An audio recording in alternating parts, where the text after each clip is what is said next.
Assalamualaikum warahmatullahi wabarakatuh. Perkenalkan, nama saya Sabrina Hasana Putri, NIM 17060029, mahasiswa jurusan Ilmu Ekonomi Universitas Negeri Padang. Di sini saya akan mempresentasikan materi tentang praktek kewirausahaan. Poin yang pertama adalah beberapa teori kewirausahaan. Seiring berjalannya waktu, kewirausahaan mempunyai perkembangan yang signifikan. Oleh karena itu, lahirlah berbagai macam teori kewirausahaan. Dan pada kesempatan kali ini, saya akan menjabarkan satu persatu dari teori kewirausahaan. Teori yang pertama adalah teori neoklasik. Teori ini memandang perusahaan sebagai istilah teknologi, di mana individu hanya mengetahui biaya dan penerimaan perusahaan dan sekedar melakukan kalkulasi matematis untuk menentukan nilai optimal dari variabel keputusan. Jadi, pendekatan neoklasik ini tidak cukup mampu untuk menjelaskan isu mengenai kewirausahaan. Dan dalam teori ini, kemandirian sangat tidak terlihat. Wajar saja karena ini memang pada masa lampau belum begitu urgen mengenai masalah kemandirian, namun cukup bisa menjadi teori awal untuk melahirkan teori-teori kewirausahaan selanjutnya. Yang kedua adalah teori Kirzerian entrepreneur. Dalam teori ini, Kirzer menyoroti tentang kinerja manusia, keuletannya, keseriusannya, kesungguhannya dalam berusaha, sehingga maju mundurnya usaha itu tergantung pada upaya dan keuletan sang pelaku usaha. Yang ketiga adalah teori Schumpeter's entrepreneur. Menurut kajian teori Schumpeter's lebih banyak dipengaruhi oleh kajian kritisnya mengenai teori keseimbangan atau equilibrium theory. Menurut Schumpeter berupaya melakukan investigasi terhadap dinamika di balik perubahan ekonomi yang diamatinya secara empiris. Singkat cerita, akhirnya Schumpeter menemukan unsur explainator yang disebut dengan inovasi, dan aktor ekonomi yang membawa inovasi tersebut adalah seorang wirausaha atau entrepreneur. Jadi, entrepreneur adalah pelaku ekonomi yang inovatif yang akan membuat suatu perubahan. Yang keempat adalah teori Austrian School. Dalam teori ini, mobilisasi sosial dari pengetahuan terjadi melalui tindakan kewirausahaan, dan seorang wirausaha akan mengarahkan usahanya untuk mencapai potensi keuntungan, dan dengan demikian mereka mengetahui apa yang mungkin dan yang tidak mungkin untuk dilakukan. Artinya, seorang wirausaha harus selalu mengetahui pengetahuan atau informasi baru di mana orang belum banyak mengetahuinya, dan pengetahuan atau informasi baru tersebut dimanfaatkan untuk memperoleh keuntungan. Poin yang kedua adalah unsur-unsur kewirausahaan. Ada beberapa unsur penting dalam kewirausahaan yang saling terkait, yaitu yang pertama adalah kognisi, daya nalar, daya pikir, dan intelijensi.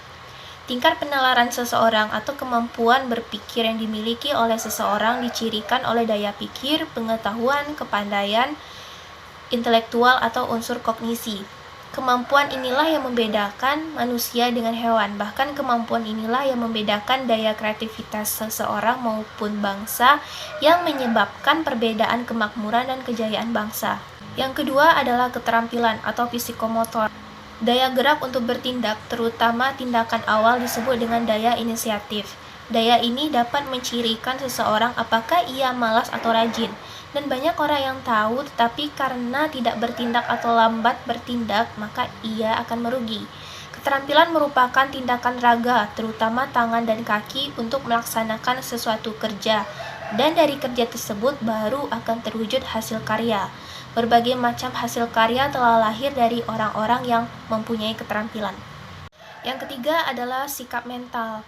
Sukses dapat dipakai jika pemikiran, keterampilan, dan sikap mental maju digabungkan. Sikap mental maju ini meliputi keteladanan, keluhuran, penuh tanggung jawab, jujur, berjiwa besar, dan mandiri. Jika telusuri lebih lanjut, akan semakin jelas bahwa kesuksesan seseorang, kemajuan suatu bangsa, disebabkan seseorang maupun bangsa tersebut memiliki sikap mental maju, daya penalaran, dan keterampilan yang tinggi.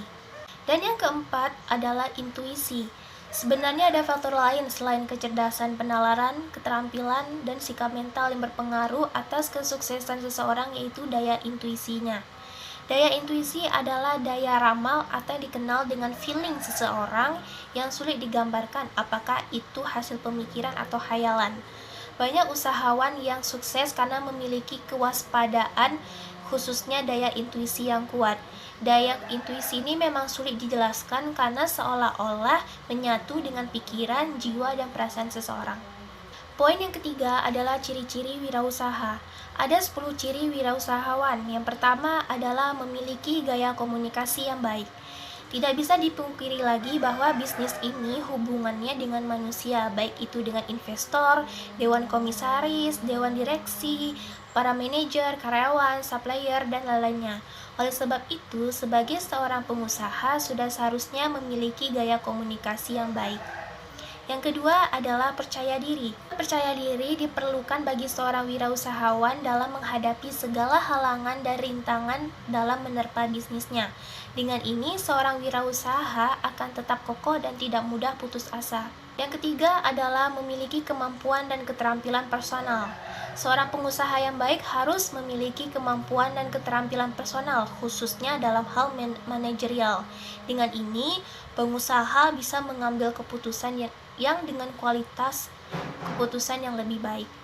Yang keempat adalah berani mengambil resiko. Keberanian dalam mengambil resiko merupakan salah satu karakteristik dari seorang wirausahawan. Pada umumnya, resiko sebanding dengan keuntungan. Jika risikonya lebih besar, maka keuntungan akan besar juga, begitupun dengan sebaliknya. Yang kelima adalah memiliki jiwa kepemimpinan. Pengusaha yang baik adalah seseorang yang memiliki jiwa kepemimpinan yang baik pula. Dengan jiwa kepemimpinan yang baik, maka pengusaha itu akan dihormati dan menjadi aspirasi bagi banyak pegawainya. Selain itu, juga berani bertanggung jawab terhadap setiap permasalahan yang ada. Yang keenam adalah disiplin. Salah satu kunci kesuksesan seorang wirausahaan adalah disiplin. Dengan ini, wirausahawan tetap kokoh dalam komitmennya guna mencapai cita-cita dan juga tujuan dari bisnis yang dijalankannya. Yang ketujuh adalah jujur dan tekun. Kejujuran adalah sesuatu yang penting dalam bisnis. Dengan ini, seorang pengusaha bisa dipercaya oleh banyak orang atau stakeholder. Ketekunan juga sesuatu yang penting dalam menjalankan bisnis.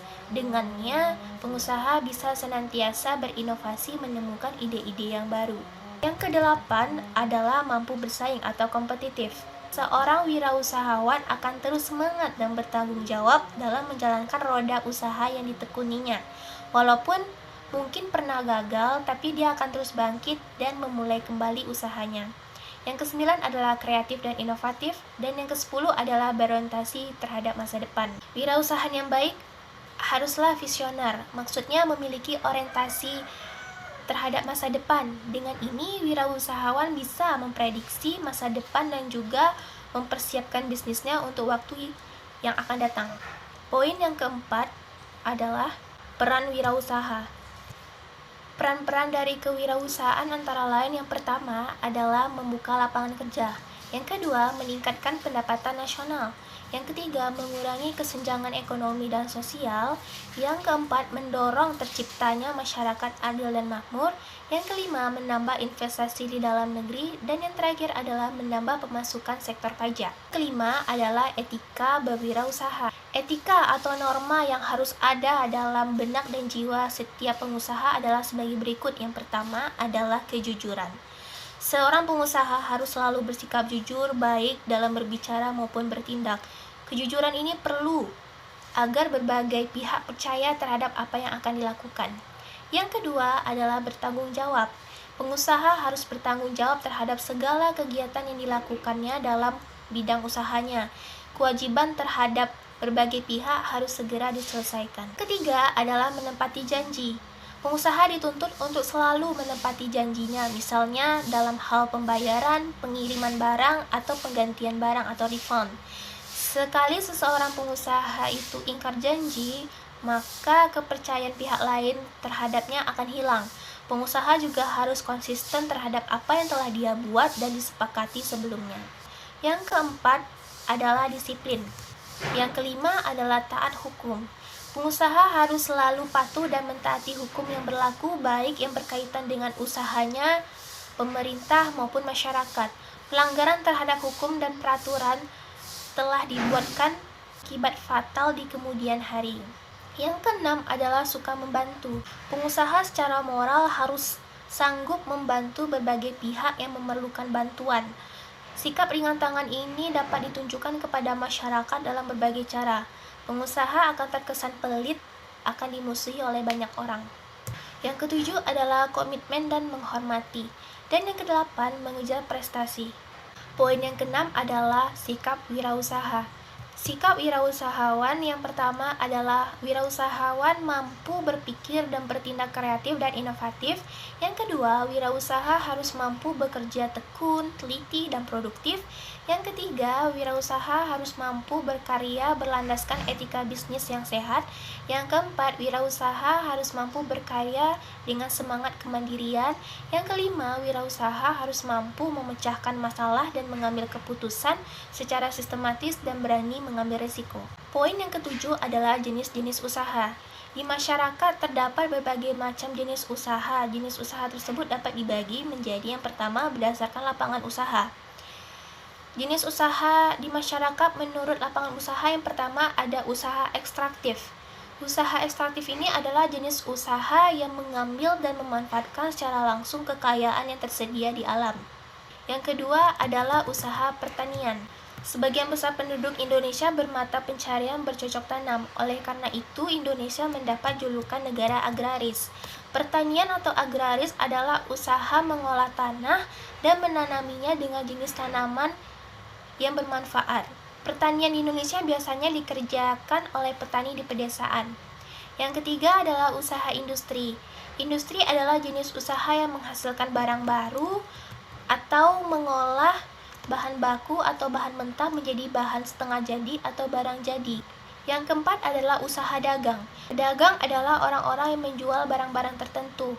Barang yang dijual berupa kebutuhan sehari-hari maupun kebutuhan lainnya. Yang kelima adalah usaha jasa. Usaha jasa ini banyak ditemui di sekitar kita.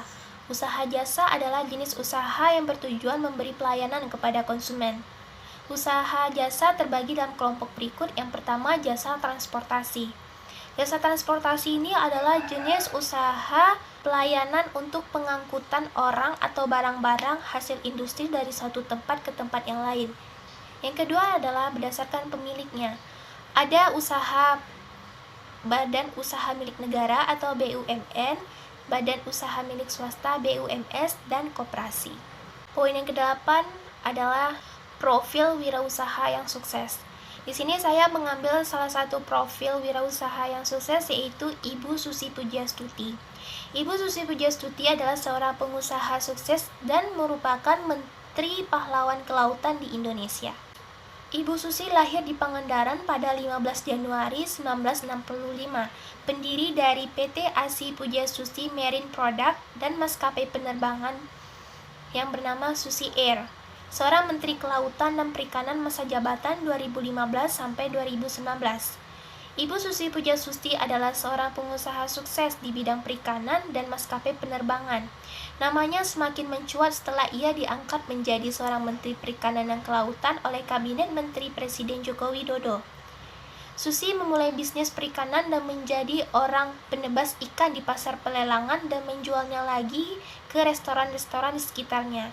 Hingga pada akhirnya, Ibu Susi mampu menguasai bursa pasar pelelangan ikan di tempatnya, yaitu Pangandaran, dan mulai melebarkan sayap bisnisnya. Sekian yang dapat saya sampaikan. Apabila ada kata yang salah dalam memaparkan materi, mohon dimaafkan. Wassalamualaikum warahmatullahi wabarakatuh.